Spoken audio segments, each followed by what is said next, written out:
Uh, I've got space on my phone to document. So, Okay. Cool. all right. So we're live. We're recording, and Mm-hmm. I'm Riley Workman. I'm here with Espe Esperanza. Espe Collier, that's my name. Sweet. And we are communicating about the mysteries of all things. Yes. And where we left off was the fulfillment of dreams. And let's see here. How do we describe the problem that we were talking about? Because, whether or not like your imagination can affect reality, and Yes. and like are you reality, and how much control do you have over it? Right. So examples of control that I've seen, we've already talked about this, but I want to resurface back to it because these are the proofs that I tell myself or have seen and therefore know to play as if I do have influence. Mm-hmm. And that is drawing causes a echo or a reflection back to me. And so this is why I think if I draw myself an ideal reality and am consistent with the vision of it, Mm-hmm. I'm not thinking, well, I want to do this and I want to do that, or maybe that over here. But I'm actually kind of narrowly funneling it Mm-hmm. into one hyper realization of the best. Mm-hmm. That over time, the universe will simply supply me that in rich supplication.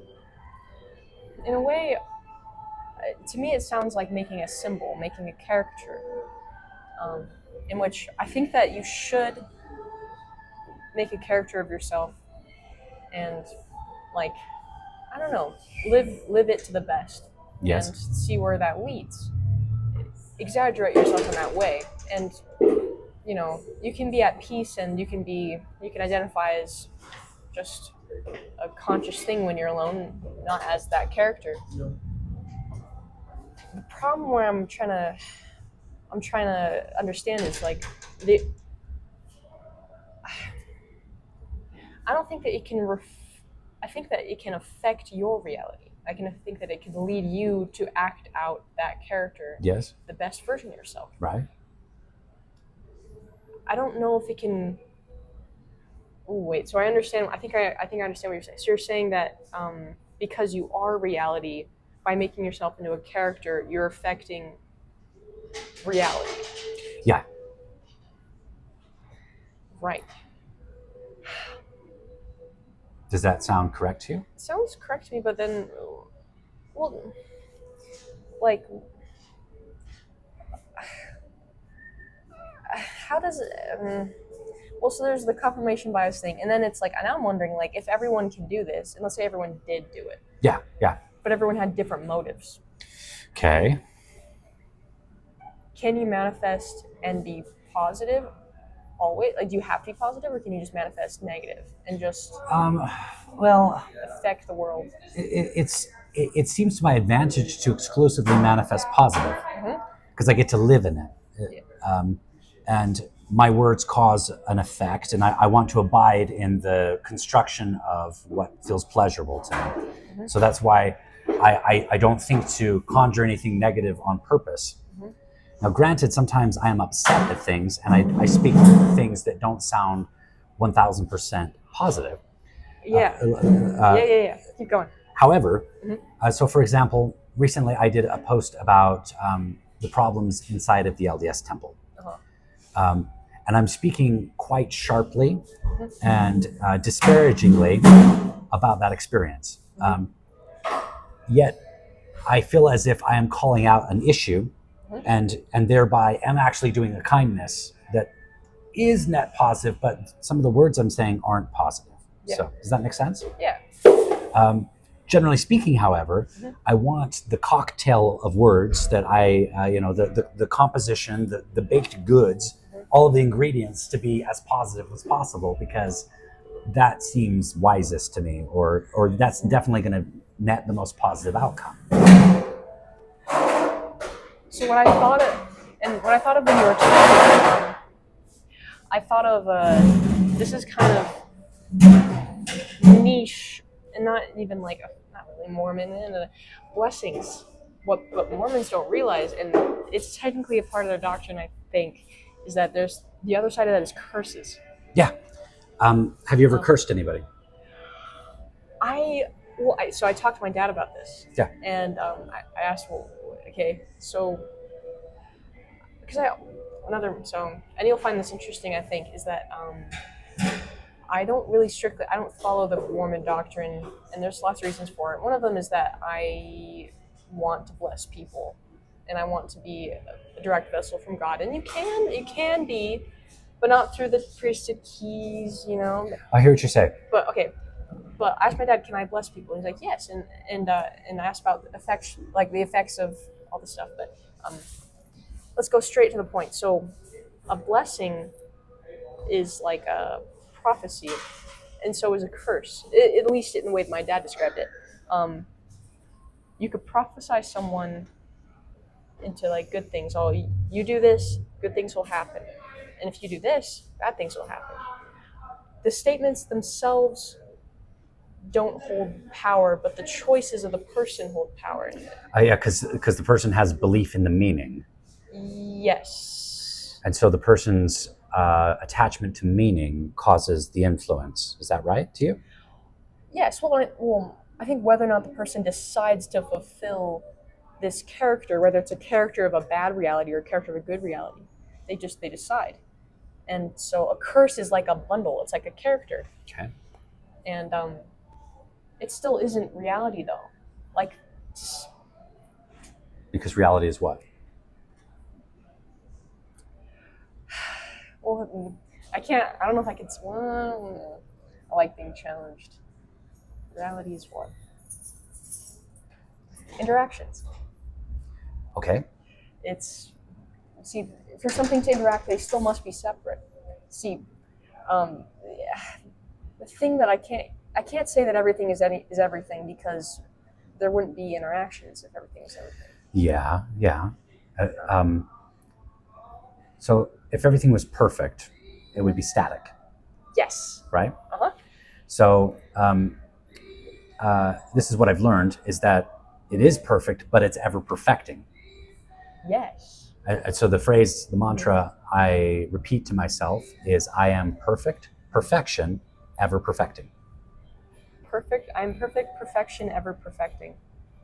Interesting. Well, in a way, you can separate, although put labels on it and say that, well, the thing that is perfect is just the inherent worth, and the thing that is perfecting is just the choices that could reflect the inherent worth if they understood the inherent worth, but they don't always, and so it's perfecting. So a development of the perception of worth is perfecting. Yeah. Okay. But anyway, going back to what we were saying, so blessings and curses, that's what I was thinking of when you told me that you could affect the world. But still, in my thing, it still says that the world has its own choice, and you can't actually control it because it's separate from you. But I perceive it's unified with the body, and it's like the lens of an eye, and that the body is looking at the eye, and the body has the ability to sort of change the canvas of the eye. And so there isn't a separation. There's a perceived separation, but in truth, there's actually a unity between the body and the world as a singular light that is consciousness. Yes, well, it's still the body and the... Wait, hold on. But what are we talking about? Oh, wait. But what is the world? What's like the all of existence that you're talking about? Because I know that, a mind can affect the body. You can make actions in the world. Yes. You can't act for the world. Okay. So let me put that into some words. The world is doing something I don't know. I know the inside of me. I don't know the outside of me.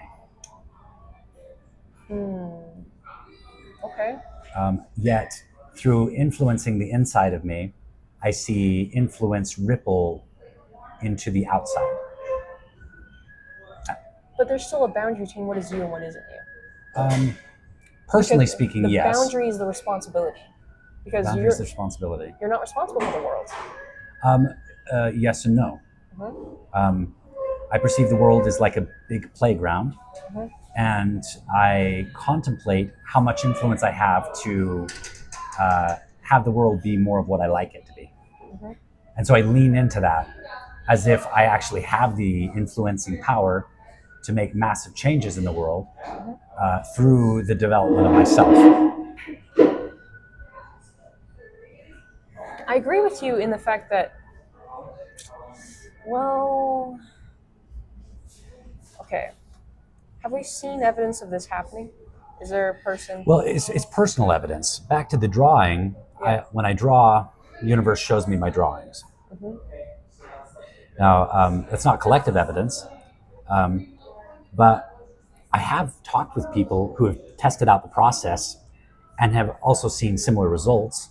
Mhm. So, if one engages a medium of action or expressivity Mhm. with belief that it can cause influence or rippling change, Mhm. then it seems to be the fact or the perceived fact that it does. Perceived fact. Well, let's get super specific. I've seen manifestation joked about in the sense of like, I'm gonna manifest being a billionaire. I'm gonna manifest it, and then nothing happens. You can imagine Okay. yourself and live in the reality where you're a billionaire, but that doesn't give you any of the connections, any of the experience, any of the resources to get you anywhere near a position like Okay. that. Okay. Um, so There's hope and there's attitude, yes, but that drives you into action, not what's the difference between somebody who wants to manifest that and doesn't, and somebody who wants to manifest that and does? the difference is action. Okay. If you just make tiny approximations of, not even tiny, actually not even tiny at all. You actually make, but if you're depending how big the dream is, I guess let's get back to like drawing. Yes. Drawing, you can manifest being a good artist, but you're not manifesting. You're taking responsibility for the action that it takes to be a good artist. You have to draw the same thing over the course of years, over and over again, To develop the skill. develop the skill. Mm-hmm. In that case, it's not manifestation. You're describing a motivation Well, there's to have responsibility. there's a twofold process. There's the development of the skill, but there's also the focus that the development of the skill is placed upon. So, in other words, at first, drawing isn't very precise or accurate. And so reality can kind of loosely reflect what I did to the degree of specificity that I was able to skillfully depict. Over the course of time, as the skill gets refined, and you and I are digital illustrators, and we've talked about how the digital medium allows a hyper specificity in detail. Yeah. Over time, that hyper specificity in detail is able to then be reflected because I'm being more specific in my drawing. The universe can actually reflect me more accurately to what I have depicted. But until you have the experience, you don't have the specifics. And the experience comes from attempt after attempt after attempt. Yeah, the first attempt seemed like a surprise of magic. It's like, well, hang on a second. I just saw this, and look at this drawing I just did. Yeah. It's the same thing. Wait, what if I draw this? Let's see what happens. And then over time, I've observed I keep getting honored with my creative seeds. They turn into things. They do. But that's from action, that's from responsibility. Well, yes, but what's your point? My point is that you can't, the manifestation isn't the important part. It's the action. Okay. Well, I would say not even the action is the important part. It's if it's about manifestation, that's the imagined. Okay, I'm going to do this, and I'm in the act of doing it. So the action is a part of it, but it's actually about the fulfilling of the process. Now, obviously, joy throughout the doing, so that you're not suffering. Be somebody that loves yourself all throughout the process, but also get what you are authoring, receive what you are generating. And to me, that's the point. I do believe that you will receive what you offer, what you're generating but and you're gonna be like, oh, this doesn't prove anything wrong, but you can generate the wrong image. Well, and I have. Yeah. Because it's like, I think I want this, and I generate it, and then I'm in the middle of it thinking, I don't actually want this. So, but what's one to do? Either be wrong and try. Be wrong and try, right? Yeah. Which is a perfectly fine thing to do, because I actually deeply enjoy the fact that I'm becoming more skilled in the process.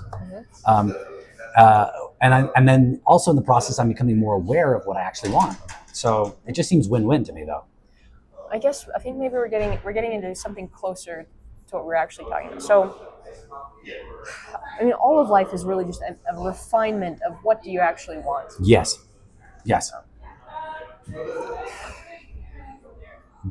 But the wanting isn't the important part. Well,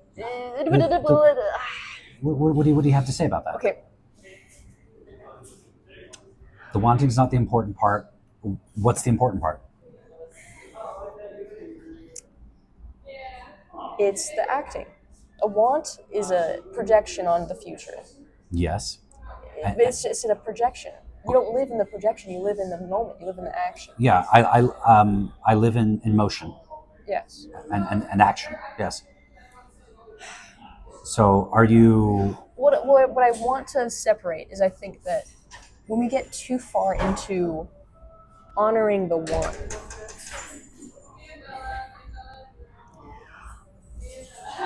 okay, well, escape. Back to specific practice. Okay.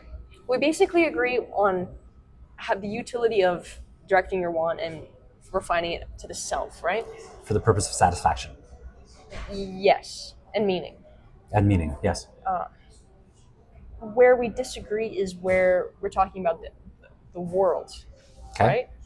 Because personally, I don't believe that if I make a drawing, no matter how heartfelt, or a poem, no matter how genuine, I can't affect something that I can't control, which is other people's actions who aren't even related to me. Like if I'm talking to someone, that's an effect. If someone sees me, I've still affected them. But if they've never seen me, never interacted with me at all, they'd have to have it like an indirect. My action affected someone who affected them. But if there isn't even that, you can't affect it. Like I don't agree that you could have affected the statue to fall. Okay, so for the viewers, once upon a time, I created a video of an alien spaceship knocking the Angel Moroni off of the Salt Lake City temple. And a year later, an earthquake rumbled through Salt Lake City and knocked the trumpet out of the Angel Moroni's hand. And then they had to take the whole statue down. And so I depicted the statue being knocked off, and now the statue is no longer up there. You're saying that that's a coincidence, that there is no causation or correlation. And I feel that because that's never ever happened before and I depicted it, that I actually indeed caused it to happen, and it did. Yes, and I disagree with that. I want to go into the realm where I almost could agree with it. Oh, tell me. And this is actually can be confirmed through a Mormon lens. Okay. So far as I know, I don't know, but me and my family believe that sometimes. Well, I'll speak for myself. I've experienced like a deja vu, but for the future. Sometimes, and it's incredibly rare, I'll just receive usually it's like an image, a knowledge of what's happening, or like a knowledge of that there's a person in the image, and kind of my relationship with the person, and like a feeling in the moment of it, and then it goes away, and then like a year, 2 years, I've gotten some where they're like many years in the future. I've only just started to try to record, because I'm very objective, to record when I have those little brief flashes and draw them. The one example I can give that's like, I told a person when it happened, when I received the image, is the same person who was there when the image was fulfilled, my dad. Um, I've received an image of like me sitting at this small round table with just a pile of orange things in the center, and I knew my dad was there, and I knew I was. That was about it, actually. I knew my dad was there, and then I told my dad this. He was like, "Okay," and then years later, and there's a story as to why I ended up in the situation. But I was in a courtroom, and I was meeting with a truancy officer, and then you can probably guess what happened now. But in the center was a pile of rubber bracelets that had like the company or whatever on it of this table, and I was sitting across from the truancy officer, and my dad was next to me, and I was like, "Oh frick, I saw this." I have no explanation for that. Okay, so I want to kind of reflect back to what I think I'm hearing. You received a deja vu, or like a future premonition of a specific scenario, but specifically an image of orange. Like just a pile of orange stuff on a table, and I acknowledged my dad was there next to me. In the premonition, your dad was there. Fast forward to the future, you are in this exact angle, exact everything, pile of orange things. My dad, in the pile of orange things, was bracelets. The thing is, when this happens, it's always of an image that I could not have possibly ever guessed what it was. Right. So this wasn't just your imagination coming up with a preferred dream for yourself. You were sensing some sort of future, and then you became it. Is that right? It spontaneously happened. It was not in wandering around in my mind at all. I was actually doing something when it just came to me. Okay. So relative to our dialogue about moving through reality and causing things to occur for yourself. But there's the thing, I don't believe that I caused it. I believe that it was predestined or destiny or in the pipeline somehow. Or it was God gave me a good guess is what happened. Because I've had plenty of those little images that don't go anywhere. And I think that those are the realities that didn't get fulfilled. So I don't feel like those negate creating dreams on purpose and having them come to fruition. I think it's a different kind of. But the thing is, what happened to me wasn't from me at all. It wasn't under my control at all. But yours is in your control. Well, it is because I'm doing it on purpose. I've experienced what you have described. I can give a couple of brief examples. I had a dream I was standing in the median of the freeway, so like the middle of the freeway. A year later, I was a state trooper for Utah Highway Patrol, and I was standing in that exact spot on the last traffic stop I ever did. And so that was a premonition. I didn't ever actually even dream of being a cop. It was just somehow it all sort of rolled out for me. And then I ended up fulfilling that exact image. Recently in Japan, I had the same thing where I had a dream where I was trying to approach some sort of entry, but was being denied because of some sort of marking on me or something like that. Well, fast forward to me in Okinawa going to a Ryukyu hot spring. I was denied entrance because I have some tattoos. And it was the exact composition. Like when I saw it, I was like, I dreamed this precisely. So those are kind of predestined things that on an unconscious level are being created. And I don't seem to be consciously influencing that. I actually seem to be coming into conscious awareness of that.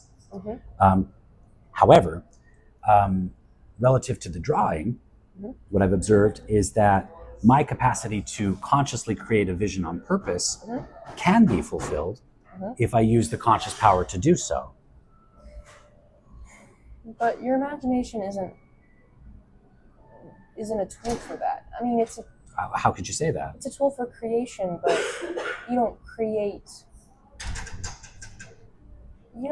reality. There's other people's actions. So you can create your immediate reality. And I can also create a container for archetypes of expression to arrive within and be with me.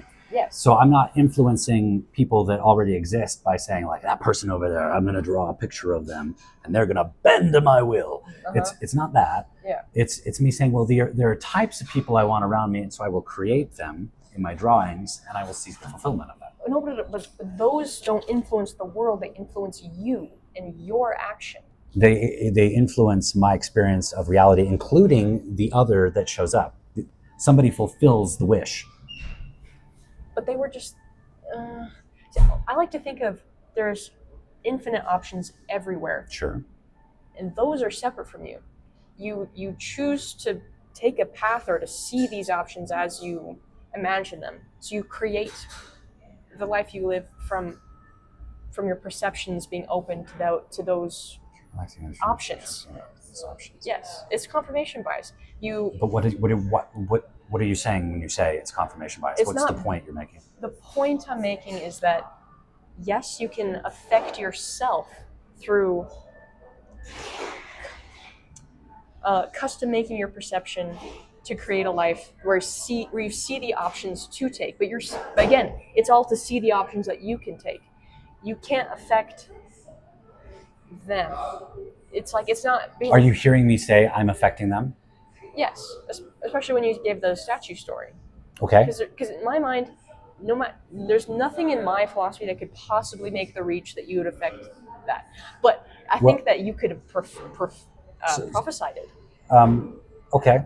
Yeah. So I could have prophesied it, which is not a causation, but somehow an unconscious knowing that it was going to happen, and so I showed the people, right? Yes. Now people associate that same level of prophecy to The Simpsons, where they're throwing out memes where they're saying, "Oh, look, The Simpsons declared this, and then it happened. The Simpsons are prophetic."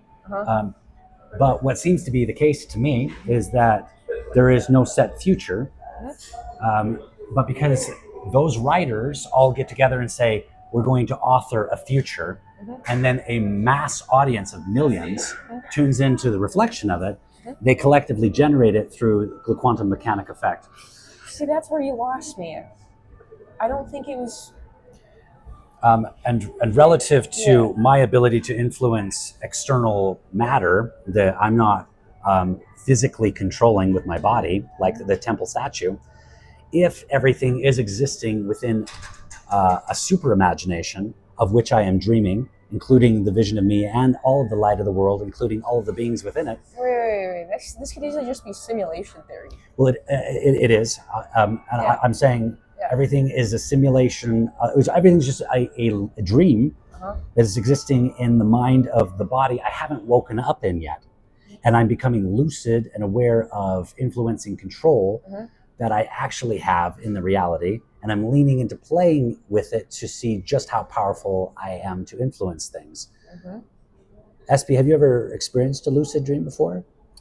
Yes, I lucid dream all the time. Oh, that's neat. I don't lucid dream all the time. I've had a handful, so much so that I can comprehend the experience. And it's a fascinating event to know you're awake, but to continue to sleep, and then to exhibit conscious influence over the landscape or the dreamscape of things in the direction of what is wanted to be seen by the imagination. Do you experience that kind of influence in your lucid dreams? Yes. In a way, dreams are one of those things that I think about a lot. And some people, it depends on the person if they think they have meaning. And it doesn't matter. What does it mean to me? Well, I can tell you about my experiences. I find that when I learn something in the real world, my dream self learns it too. And then something that I started to be able to practice once I kind of decided what a dream was, is when I started to be able to lucid dream more and just kind of. It was in a weird enough way when I realized that, well, dreams don't actually matter, because for a long time I thought that they mattered, and then I realized, well, they're mostly just the self-referential spinning of input. You can't really derive insight from them so much as you. Okay. I basically just have to like tell you the dreams I've had and what I've done, but I'll give you one example. I planned out when I when I thought that, okay, well, nightmares are kind of dumb. What if I could just actually wait, no. So it started out with me realizing this, and I realized this through my poetry. You can transition away from any thought. Your intrusive thoughts. You can't just say no, don't think about it. Sure. Yeah. Sure. But if you transition, you branch. You flow. you You can. dance with it. It's like alchemy or a transformation where you take the thought and convey it into something else. Is that right? Yes. Okay. And then, I started to do that just in my mind and just branch. And then in my dreams, I started to have a nightmare. It was just, honestly, I wonder now if I just presented it to myself, because it wasn't even something that I'm like scared of. It was just like a creepy clown. Like, it's just a symbol of something that could be scary, and I felt scared based off the symbol. Okay. And I tested it. Okay, and I said, okay, well, I'm in an elevator. I know that he's going to be on whatever floor.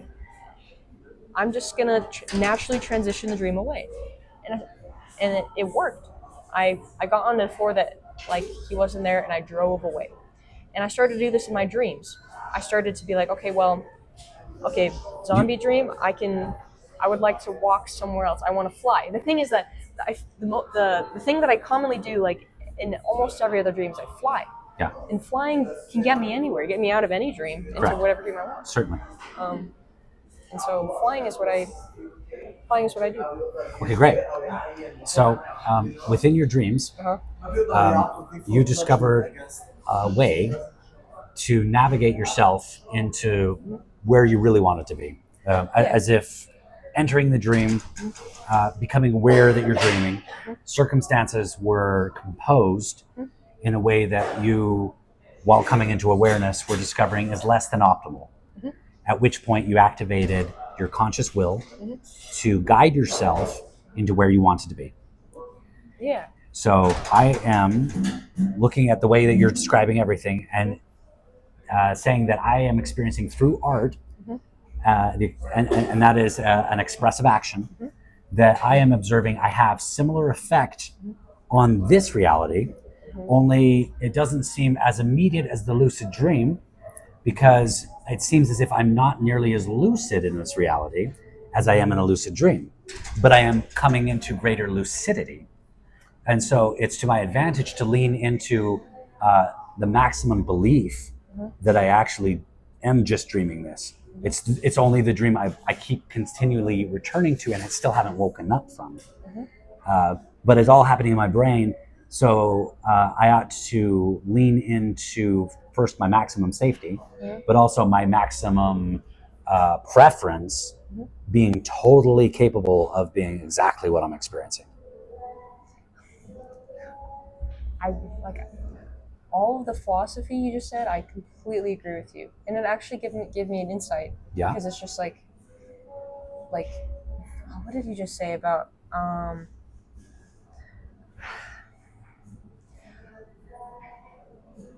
reality being, you're not as conscious in reality as you even think you are. That is a part of it as well. That's kind of what I was trying to like express, but I said it didn't really matter. It's you're not really making a lot of conscious decisions. Like, I could even say this of myself, like, you have dreams that you'll just repeat in while asleep and also real life. You just recycle them, replay them for no reason other than just, well, you can. And then there's not a lot of input. So to be your own input that's consciousness, really. Yes. Yeah. So, like, it rings of truth, what you're saying. Okay.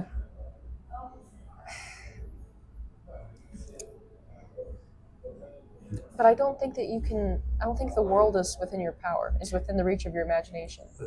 So that would be like saying, I don't think I have the same kind of influence in this dream as I do in the dreams where I sleep.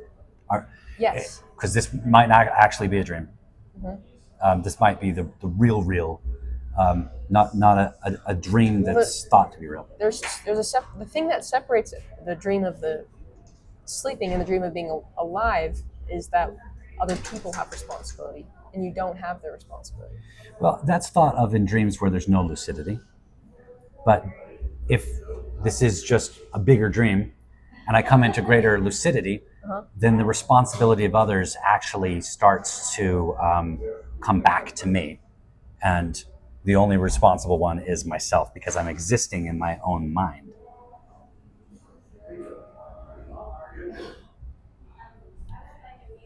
So then, okay. So here's what I'm trying to figure out.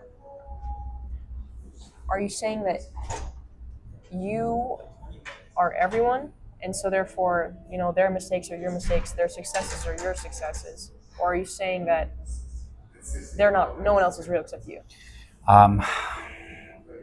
Paradoxically, the answer is yes. To both. Yes. Well, I don't agree with the other one. I think that everyone else is just as real as you are. Well, they are, and they all exist in me like limbs on a super body.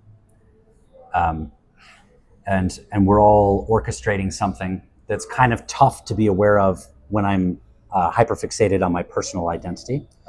But when I pull out into a universal awareness of I, then I can see how it is that everybody is just myself, performing with myself. But the ability to direct things in a new direction is 1000% within my capacity. If I choose to yield or lean into that ability, that willpower. If I don't, there is a harmonizing with the wave of things as it is, a sort of let it be philosophy. And a lot of people are preaching surrender. They're, like, oh, just surrender to the flow. You don't know, you don't control. Don't act like you do. Let a super mind that isn't you figure it out. That is a way to do it. It's a feminine approach. The masculine approach is to utilize willpower to influence in the direction that is perceived to be highest and best.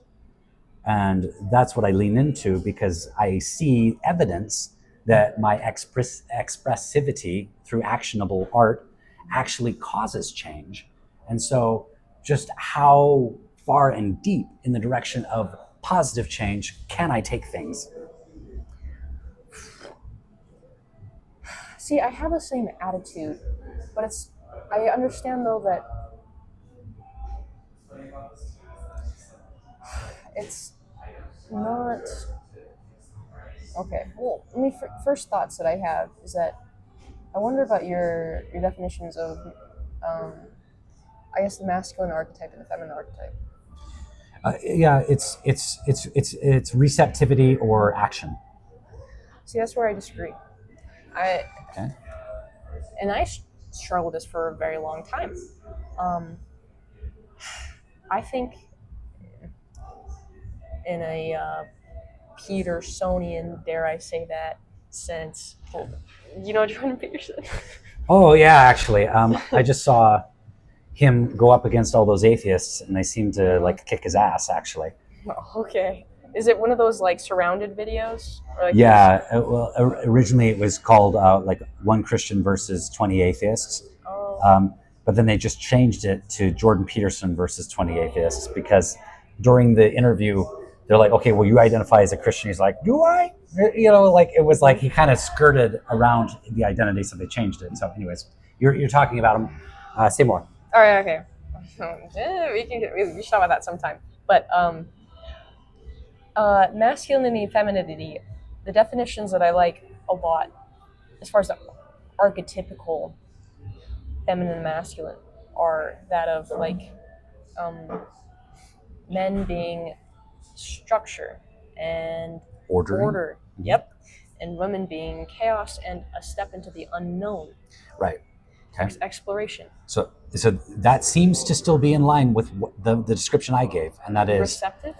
Yeah, because they're receiving what is. To embrace chaos is just to receive, because there's no ordering, there's no directing. But if there's no,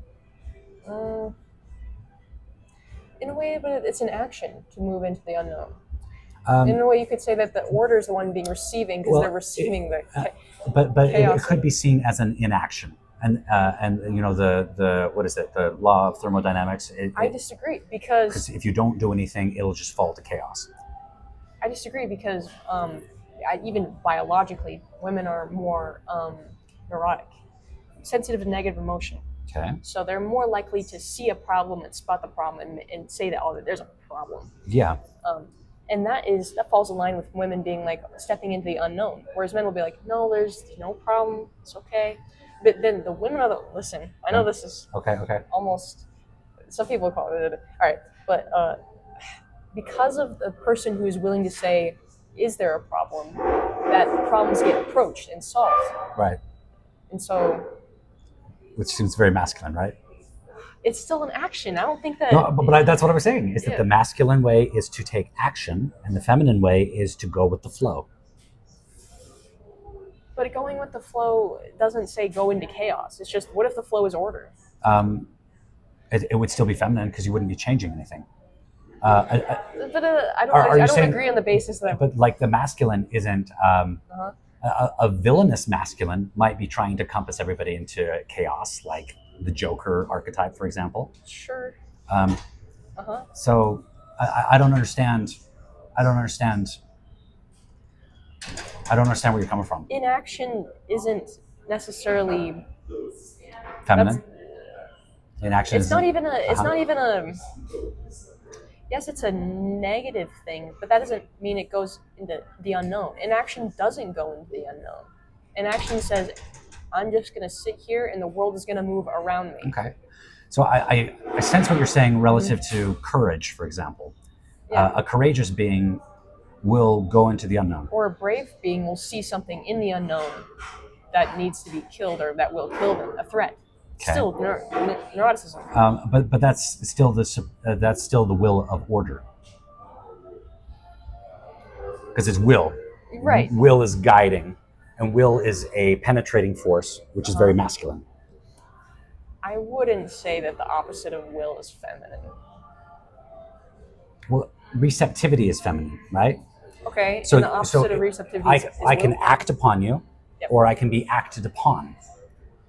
But it's not mutually exclusive. It's a relationship. Everything's a relationship. Well, no, I'm not saying men are only this way and women are only this way. I'm saying the act of doing is masculine, and the act of receiving is feminine. What evidence do you have for that?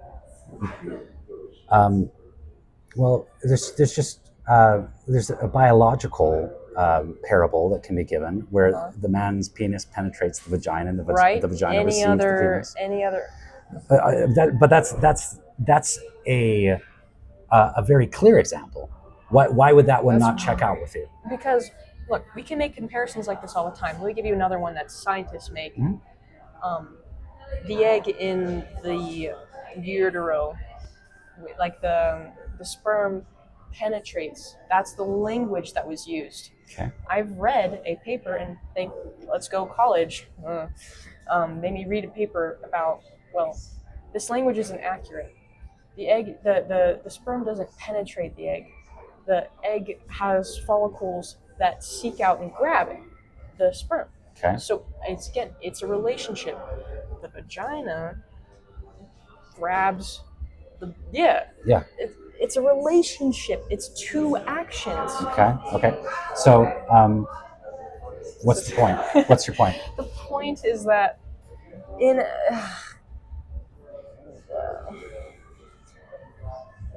the point is that your philosophy with the idea that women are the receptors of inaction, that doesn't lead to anything good. It also doesn't lead to anything true. No. I'm not saying women. I'm saying it's a feminine act to receive. I just disagree. And it's a masculine act to create. do you think about my version? Do you think that you said that it can be tied back into yours?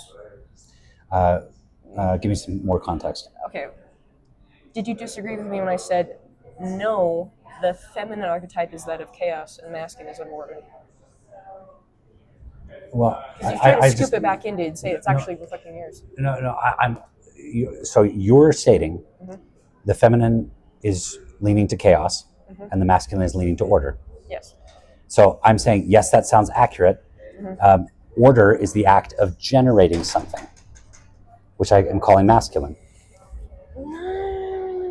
Structuring, okay, generating chaos and generating order is both generating, both actions. Okay. I see what you're saying.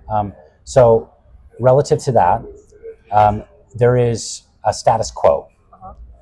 If you receive the status quo and do nothing about it, I am calling that a feminine response. Women don't do that. Women are reformers. No, women are reformers. I'm not saying it's women that do that. I'm saying it's a feminine. Is that of reform?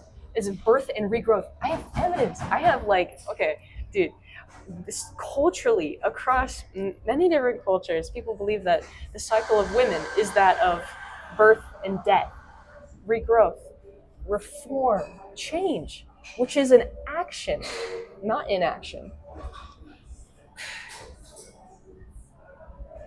So are you saying that that's a masculine act?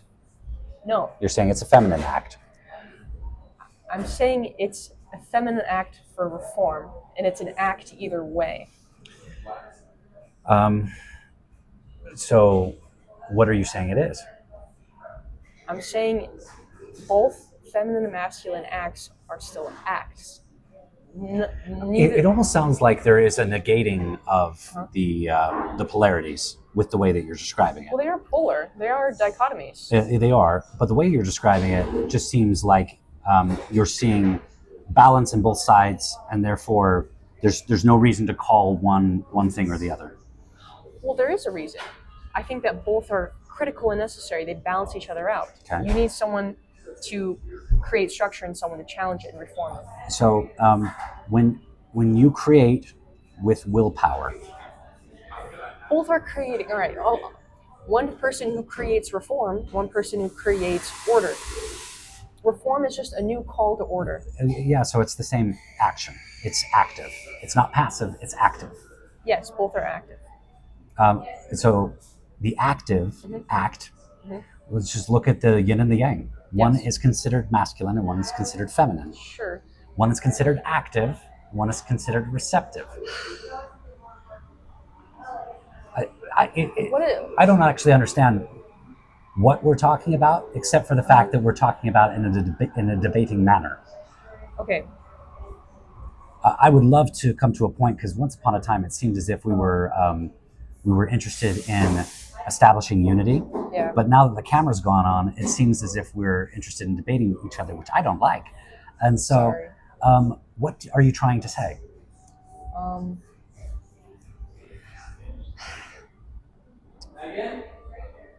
Inaction I associate with no growth, and therefore it is opposing of life. Inaction you associate with no growth, and therefore is opposing life. Yes. I don't see how you can make an archetype. One is that of opposing life, and one is that is for life. Are you claiming that I'm doing that? Yeah. And be really clear with me. How is it you see that I am doing that? I don't know how yet it applies into your general philosophy. It may not even matter that much. But this language annoys me. This language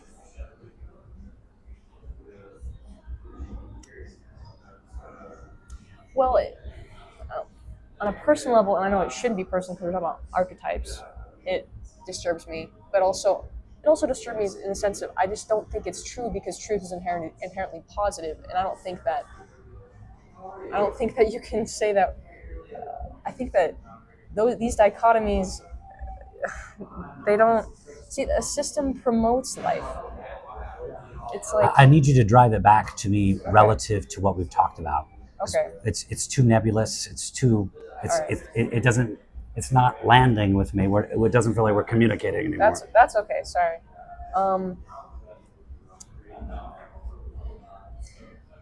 Well, I guess like what is the feminine and masculine archetypes?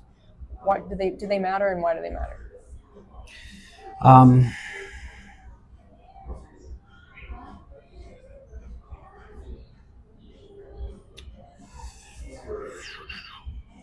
if they matter, uh, then relative to me on a personal level, like all within me, I'm not all within me, it matters as to when it is that I choose to act and when I choose to receive.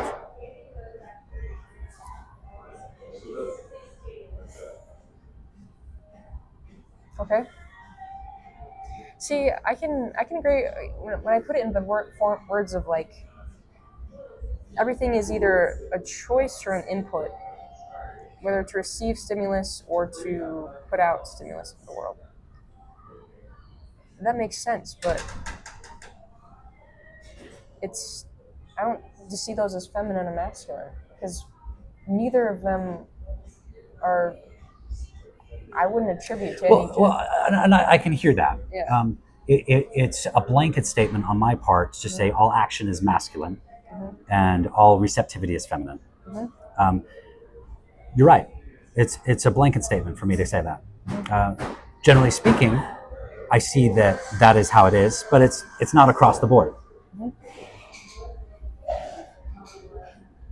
Okay. I guess you're dialing it back because, yeah, I'm sorry about that. See, the reason why I'm upset is because you actually did come close to touching my values. Like, no, I went on a date with like a guy who was highly like gender roles, didn't let me like touch it like open any doors or anything like that.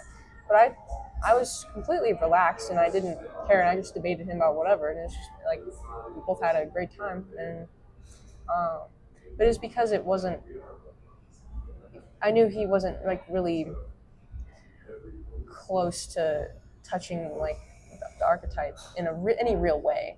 I know he didn't know what he was talking about, but I know that you do, and so to some degree, I trust you, which is why it actually hurt to seem like I could be wrong for a second there. And so I promise, I don't usually get upset or care if I am right, and I'm sorry for doing that in this conversation. I didn't mean to do that. Thank you. I feel glad to hear what you just said. I'm not. I feel like. Well, I'm not trying to make you wrong, and I don't think you're wrong. And I don't even think that you care about this as much as I do at all. I think it's an insecurity of mine, which is why I care about it. I think that's very aware of you, Yeah. because I don't feel like anything's on the line. All I've been expressing is how I see the nature of things function relative to my actions. Yeah. And whether or not there's agreement on that, I still see that there is evidence.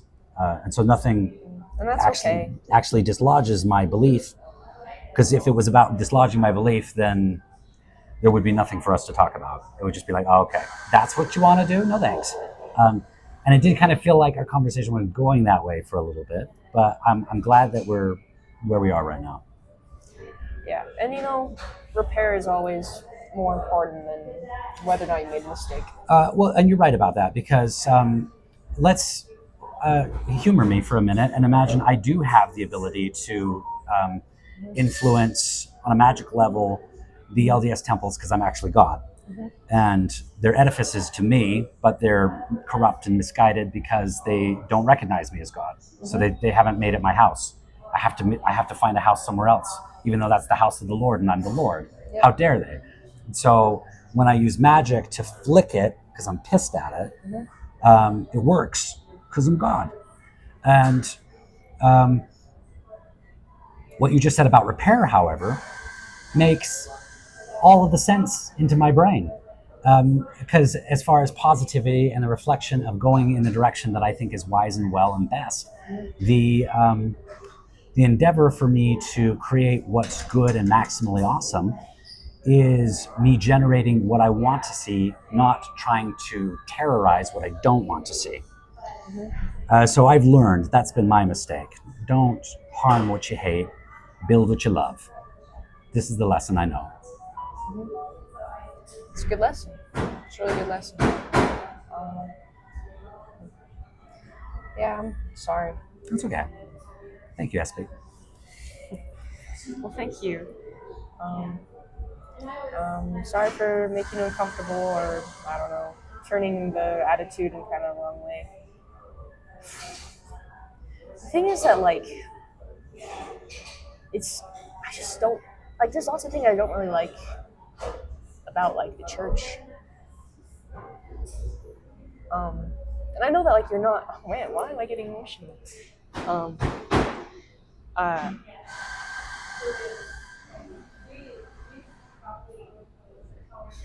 and I know it doesn't relate to a personal level. I know it's an archetype. For a long time, we're getting into it. For a long time, I um, tried to figure out what womanhood was. What womanhood What was? womanhood is. What womanhood is? Okay. Um, to no avail. I didn't like any of the options, Yeah. and not the receiving one either. I didn't like the receiving option. Uh, um, I don't know. So I don't know.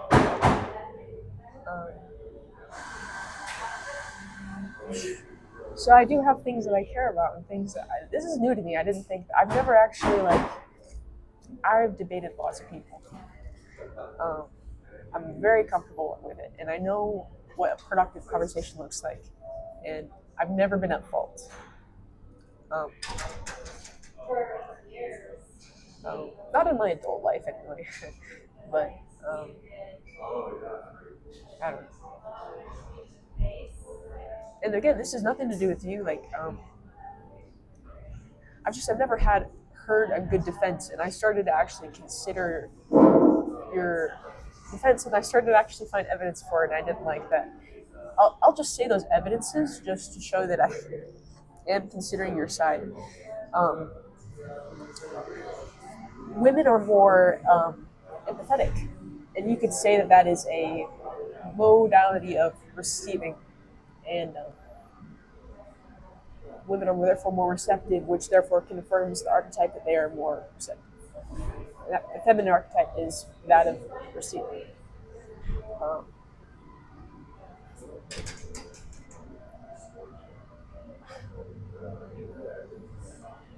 where it touches my security is that I believe the worth of life is to act. And I like to believe in things depending on what they say that the worth of my soul is. So that's where a lot of womanhood gets it wrong. Okay.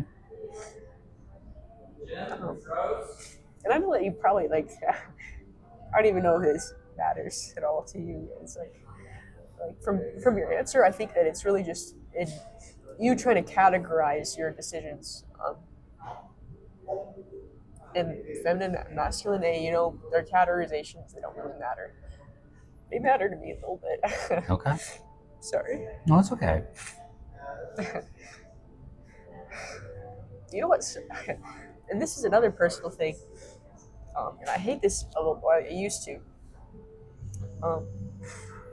I know that I'm crying right now because I'm exactly. Weird thing about me. Women get more emotional for their periods. For me, it's always exactly to the day 1 week, and I know that today isn't that day, and so, and I had to process what that meant. Am I more volatile for a reason? And the answer is that we are called to separate ourselves from our emotion. Um, and women get the chance to do that and develop that relationship better and faster than men because they're confronted with it and they have to learn to separate themselves. Anyway, all this to say is that I'm sorry that it's not nothing to do with you. It's okay. I appreciate your awareness, and I'm space for your expression. Uh-huh. And I don't have expectations for you. Thanks. I have a preferred interest in harmony, and I see that when there is unity occurring, that there is synergistic power to generate more of what's wanted. And so that's my great interest in working with people, Yeah. like a choir or a symphony orchestra. Yeah. I love good music, and I love it when two beings of immense power are able to fountain their power together in the interest of a super creation that is collectively beneficial. Yeah. I don't know. I agree. I think that everyone has a power to. We have no idea how good things can be. Yes, and because of that, my interest is to lean into how good can it become. I love that question. How much better can it get? Yeah. And who do I get to become to enjoy even better than I've ever enjoyed? Mm-hmm. So, Yeah. all right. Hey, we went on a journey today. Yes, we did.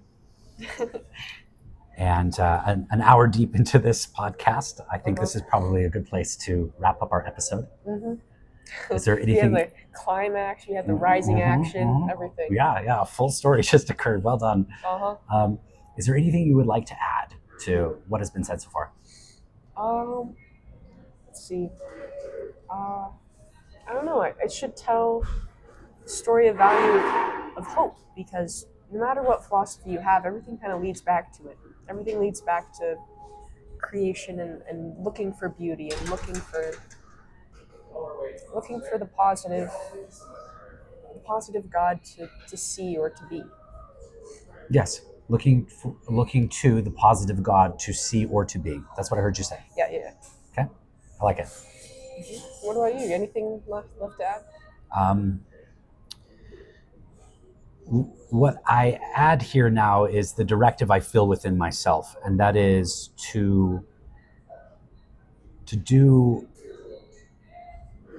expression with the image of maximum goodness occurring, and to lean into it as if ultimate power is possible for the benefit of everybody and everything. Basically, play as big as one can, really see just how influential you are. That will be very satisfying. Yes. That is my thought. I love it. Great. All right. Okay. Hope you guys had a good day listening to Yes. Thank you for tuning in to Espe and Riley. Mm-hmm. Be well. Be well. Aloha.